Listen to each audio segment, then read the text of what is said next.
As somebody who has used Wacker Drive ever since I've been able to drive, and that began quite some time ago, 1965, I think it's important that we understand that this is a special road in America, both upper Wacker and lower Wacker, and it needed fundamental overhaul. When I became governor, there were a lot of things in Illinois that needed dramatic improvement when it came to transportation.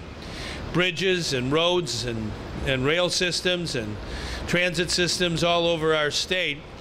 We had to make a commitment to really invest in building and rebuilding these important transportation structures.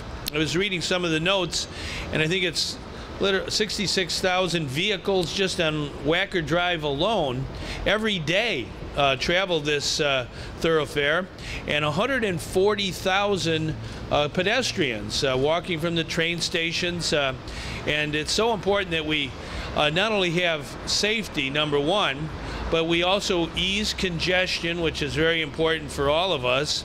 It reduces pollution, it helps safety, enhances safety, and it also is important, I think, to show all of Illinois, including right here in Chicago, to our visitors. We want to put our best foot forward. And Daniel Burnham, who really conceived the idea of Wacker Drive 100 years ago, he wanted to make sure that this was a special way of welcoming visitors, anyone who was coming into the city. And it's an elegant road. It's very special indeed for all of Illinois, but it has to be maintained to 21st century standards. So we had to put our minds to it and our hearts to it, and we worked very hard in Springfield to pass a law called the Illinois Job Recovery Act, and we were able to get the resources, the funding necessary to invest in this project. It's over $300 million invested here in putting people to work. I think it's 3,100 construction jobs in the United States, and the best city in the whole world. We want to make sure that we invest in transportation. I think our total investment is about $6 billion in transportation just in the city of Chicago. You know, they're working on the new Wilson Avenue rail station for CTA. That is something that we're funding with our state resources. Same way with the Red Line and the 95th Street station. That's for our rapid transit. That again is from our state resources. The overwhelming amount of money comes from the people of Illinois who understand that we're all in this together. Whether you live in the city of Chicago or the suburbs or downstate, when it comes to transportation, we're all number one. That's priority one for our job enhancement, our job development. If we're going to have strong economic growth, we must have strong transportation.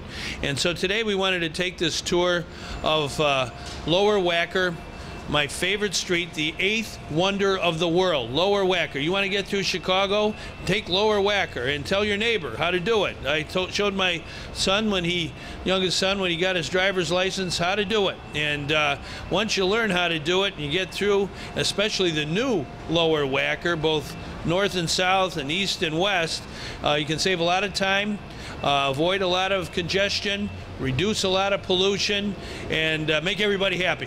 The Illinois Jobs Now capital program that the governor talked about was really done in two different phases. They did a phase very early, as soon as he took office, and it was during that phase that he recognized that this project here was the project that really needed to be done, and it would be the hallmark of the Illinois Jobs Now capital program.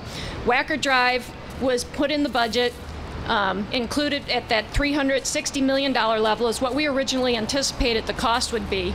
We were lucky that through competitive bidding that cost was driven down to $303 million.